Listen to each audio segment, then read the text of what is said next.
16/2012న ప్రఖ్యాత రిపోర్టర్ సిమి గేర్వాల్కు జయలలిత ప్రత్యేక ఇంటర్వ్యూ ఇచ్చారు. అడిగిన ప్రతి ప్రశ్నకు తడబాటు లేకుండా అద్భుతమైన క్లారిటీతో జయ సమాధానాలు ఇచ్చారని అన్నారు గేర్వాల్. రాజకీయ కోణంలో ప్రజలు జయ గురించి తెలుసుకునేందుకు యత్నిస్తుంటారని, తాను మాత్రం ఆమె వ్యక్తిగత జీవితంపై ఎక్కువగా ఫోకస్ పెట్టినట్టు తెలిపారు గేర్వాల్.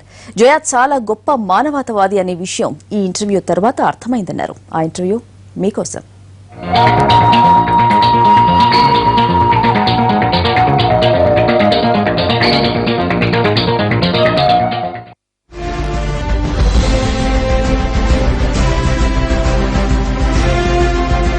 The world always manages to give the credit to a man.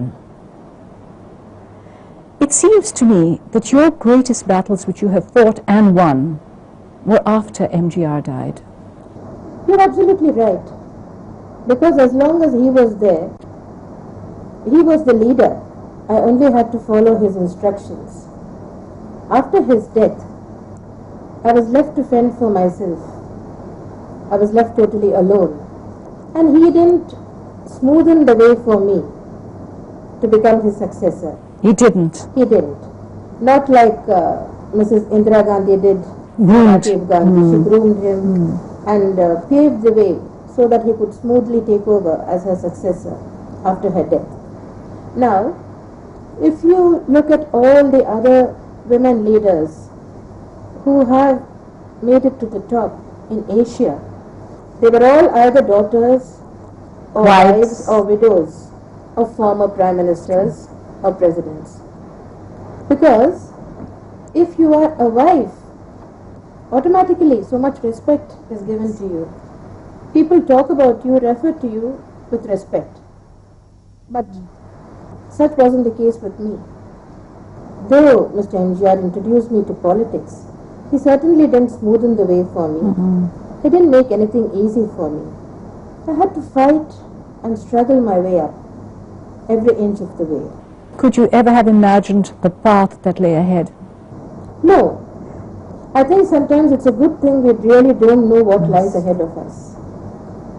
Because if I had known that I'd have to traverse such a difficult, rocky and thorny path, I'd probably have died of fear. What would you say has been the hardest time? The biggest battle was the one I had to fight to consolidate my position in the party, to assert my supremacy after his death. That was the most difficult and traumatic time. My heart really wasn't in it. But then there are times when you just have to keep going. You have to keep going. You can't stop. Why do you say your heart wasn't in it? There's been so much mud slung at me. I've had to face so many brickbats. I've had to face so much vilification and slander. That hasn't been easy. If I had been an academician, if I had been a lawyer, no one would have said such nasty things about me. When people interview an actor or a professional like a doctor or a lawyer, the very attitude is so respectful. But when it comes to a politician or a political leader, the questions are so downright demeaning, insulting, humiliating. People who know nothing about you, who've never met you, say the most vile things about you, and you have to take it with a smile. That's very difficult. And it's not true that if you are in politics long enough, you grow a thick skin. It never happens. If you are sensitive, if you are born sensitive, you stay sensitive till the end of your life. If you are hypersensitive like I am, you feel the pain magnified 1,000-fold than perhaps another person would. And then having to face this kind of slander and the kind of terrible distorted image that has been built up of me in the media, that really hurts, because that's not me, that's not what I am. Do you think that you intimidate men? You must ask them. I think I do. I think you do. Nowadays, most men I meet are terrified of me. Why do you think? Probably it's this image I have, and I don't take any nonsense from anyone nowadays.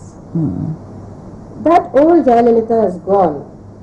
The Jayalalitha who used to be tongue-tied, when someone insulted her, or someone was rude to her, who didn't know how to answer back, who didn't know how to retort, who used to keep quiet, withdraw into herself, cringe inwardly, who used to wait to go home and then shut the door and cry in a dark room.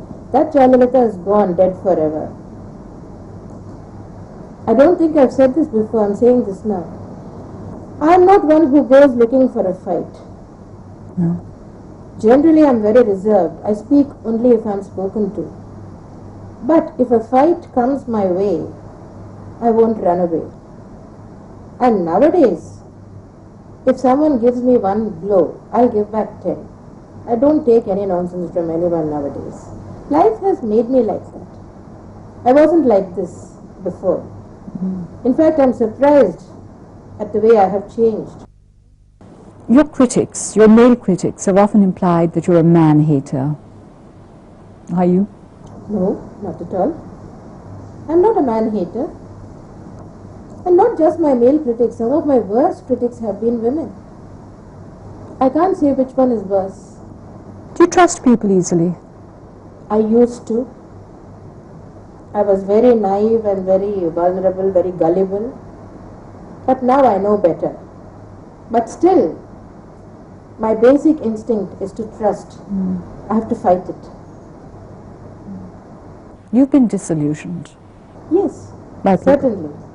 I've been disillusioned by the world, by life itself. If I could, I would like to retire to the mountains and live like a sannyasi. Mentally, that's how I'm living. Would you say you're a good judge of people? Now, yes.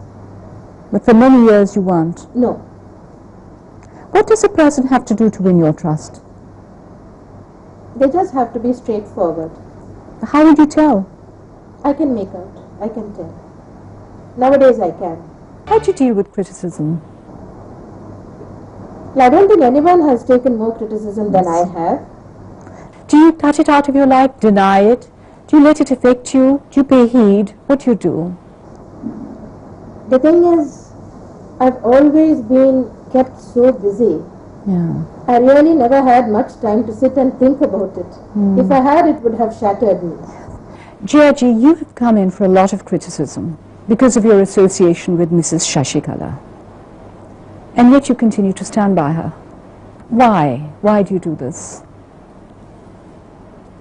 She is a much misunderstood and maligned person. And she has been the target of a lot of vilification and persecution simply because of her loyalty to me and her closeness to me. If it were not for her friendship with me, no one would have attacked her the way she has been attacked. You know, she had to spend nearly a year in prison. She has suffered a lot. Most of the criticism has come from men who are politicians too. You see, it's impossible for someone to be in the thick of politics, run a political career and manage a household. But most men don't understand this. Because they have women at home, they have their wives or mothers to look after their households and their personal needs. Now, for example, I can't go out shopping. Someone has to do my shopping for me. And I have to leave at odd times, I have to leave in a hurry. There's no time for me to lock up the house or to see whether everything is safely put away. I just can't attend to these practical things. Someone has to manage things for me. Someone has to manage my household for me. And she does all that. So she, to me, is the sister I never had. And she's taken my mother's place because she looks after me. There are many who think that it would be useful to them to be in her place. So these are the people who have created all these nasty stories about her. Because they tried to separate her from me and tried to worm their way into my good books and get into the place which she occupied, but they didn't succeed. But they've cast so many aspersions and insinuations. How do you deal with that? In fact, I filed a defamation suit against a former union minister for casting aspersions on my relationship with Mrs. Shashikala. That is Morosuli Mara. Okay. I filed a criminal defamation suit against him. Jayji, there are all these cases of corruption at the moment against you. Are you troubled by them? Not at all, because I know I will be vindicated in the end. All these cases that have been foisted against me are politically motivated. They will not stand up in court. And I will win in the end and will be vindicated. Do you think people in power sometimes get carried away by the trappings of power and lose their perspective, and then they only realize it in hindsight? It happens very often. It's very easy to get carried away by the trappings of power. But then you need to have someone with you who is always there to bring you down to earth. Now, when my mother was alive, I could always depend upon her to tell me the truth. And she was always there to bring me down to earth with a thud whenever it looked as though I was getting a bit carried away. Now, for example, when Mr. MGR was alive, I could never dream of getting carried away. But he was always there to give me a knock on the head and bring me down to earth. Now, in my case, Mrs. Shashikala does that. Okay. I can always depend upon her to tell me the truth. And if she feels I'm going wrong somewhere, she never hesitates to tell me so. And I take it from her as I would have if my mother were alive. You have been attacked, humiliated, injured, jailed even. Don't you ever feel, this is not worth it? What the hell? I don't need this. Nothing really was worth the humiliation I suffered when I was attacked in the assembly, on the floor of the Legislative Assembly on March 25th, 1989, in the presence of the Chief Minister, Mr. Karunanidhi, with both his wives watching from the VIP boxes. All his MLAs and ministers physically assaulted me.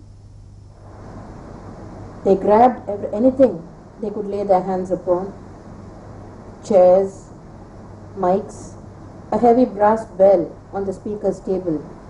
If they had succeeded in banging it on my head, I wouldn't be alive today. My MLAs saved me that day. And one of them even tried to pull at my sari. They pulled at my hair. In fact, they tore out some of my hair. They threw chappals at me. They threw big bundles of papers, heavy books at me. That day, I left the assembly in tears, but I was also angry. I made a vow that day. I said, I will never set foot in this assembly again as long as this man continues to be the Chief Minister.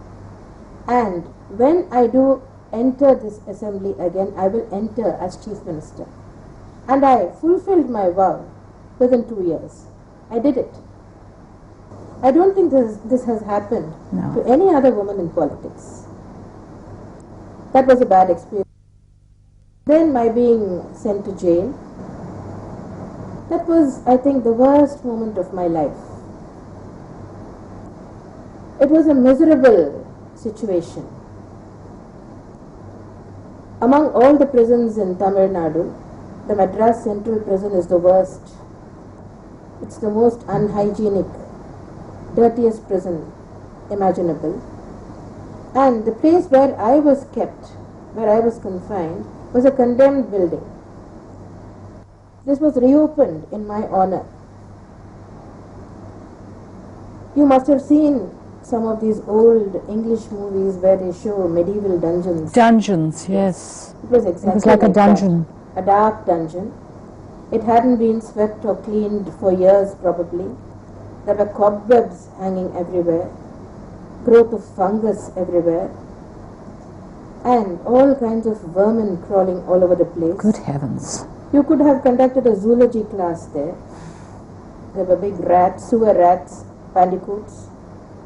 I had to sit and lie on the bare floor, and Our Madras Central Prison is situated bang on the banks of the Coombe River, which is nothing but an open sewer. It was stinking to high hell. I stayed there for a month. You didn't cry?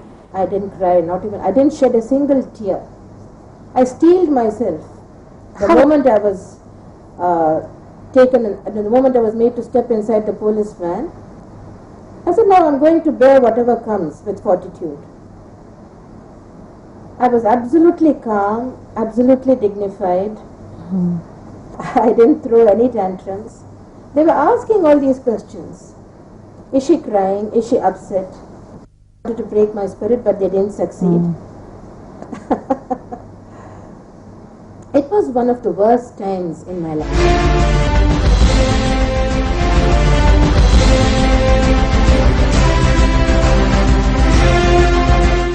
Jayji, it's such a pleasure to finally meet and talk to you. Thank you for giving me this opportunity. It's my pleasure.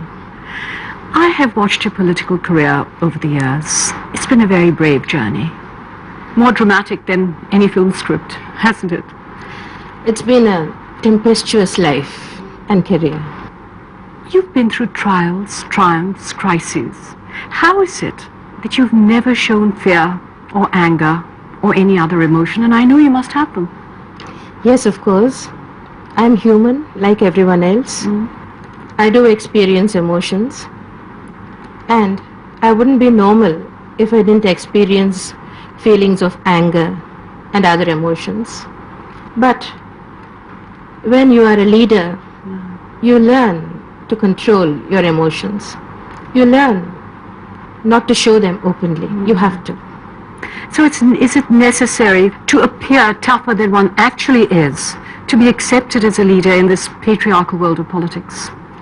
I've never consciously tried to appear tough. I suppose whatever I have done, my reactions or actions have made me appear tough. Yes. But I've never consciously attempted to appear tough. You always have this very serene, calm exterior. I want to know what lies behind it. I keep my emotions to myself. They are not for public display. I have never lost my temper in public.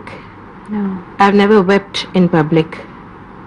How do you manage to do that? I have a lot of willpower, a lot of self-control.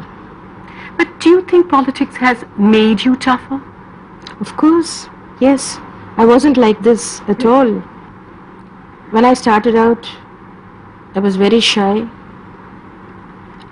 terrified of meeting strangers, and I'm a person who hates the limelight. Isn't that surprising? It's very surprising. I have been propelled by fate into 2 high-profile careers, but I'm really a behind-the-scenes person. But let's go back. Do you think your childhood has a bearing on your present life and your present personality? None at all. I was brought up in a very traditional way by my grandparents. I was born into a Tamil Brahmin family, an Iyengar family. And I was brought up in a typical orthodox way. Your father died when you were 2. Yes. He was a gentleman of leisure.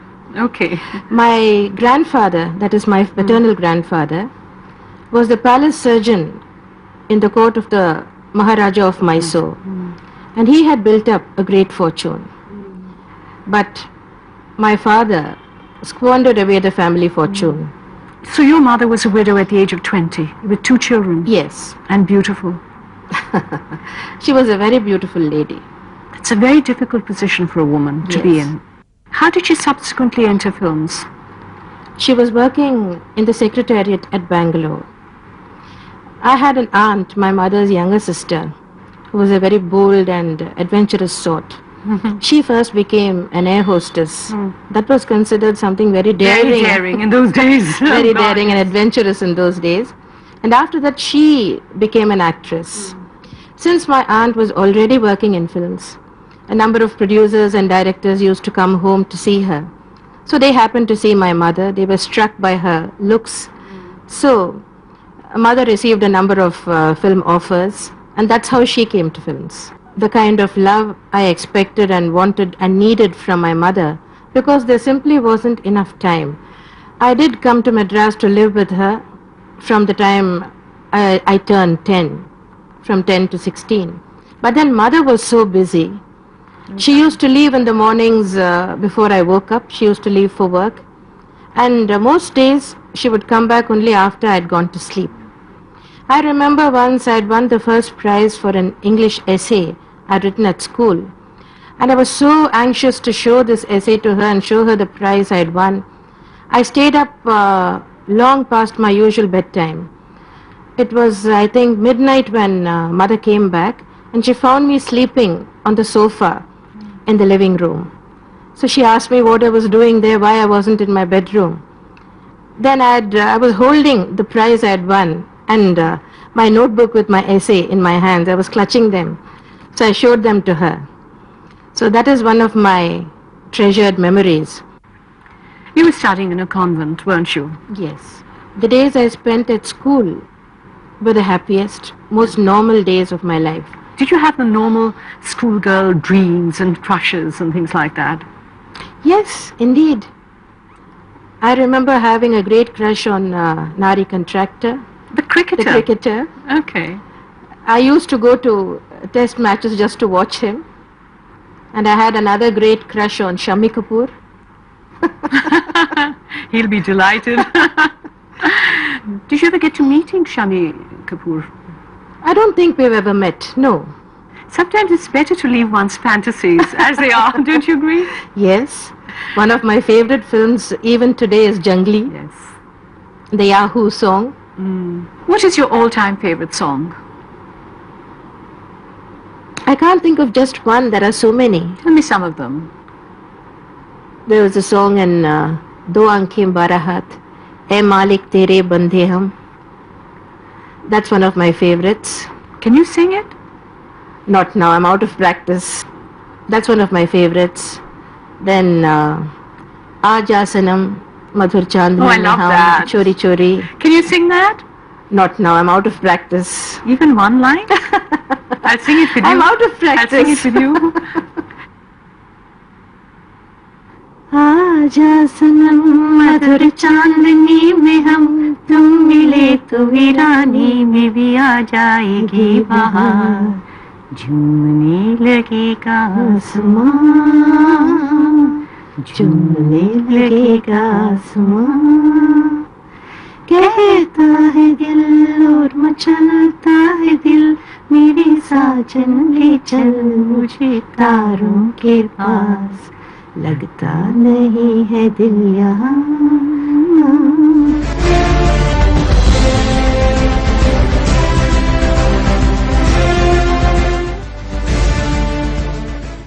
Did you like the process of pretending and dancing and impersonating? Did you like that process? I can't say I liked it, but it came naturally to me.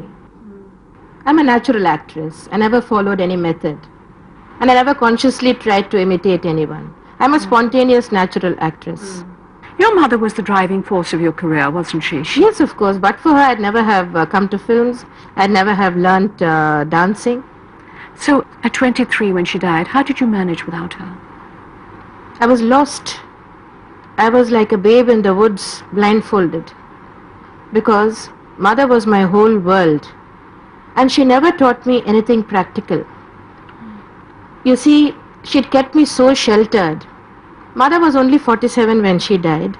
So, no one thought she would die so young.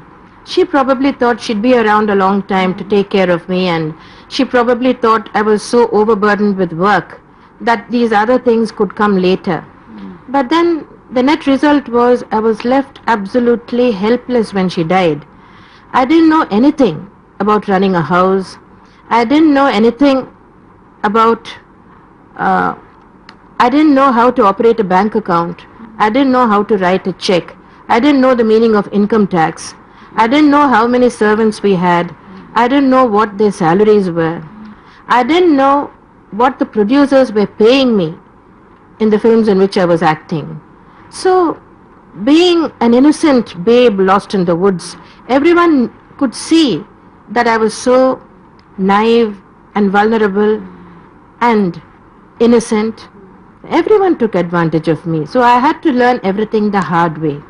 I believe you have said that you even thought of ending your life at that time. Things must have been so desperate. I don't think that's anything unusual.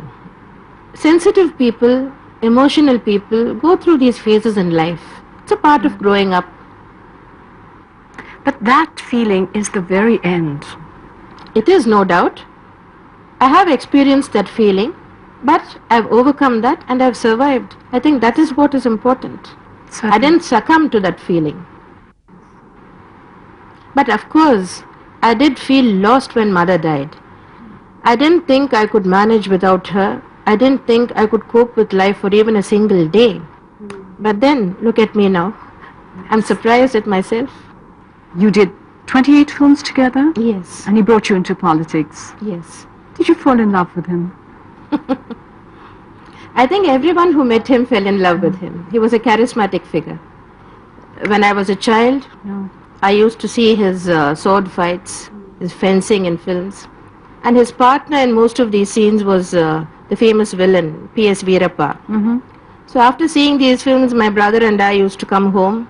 Then we used to have these mock fights with sticks.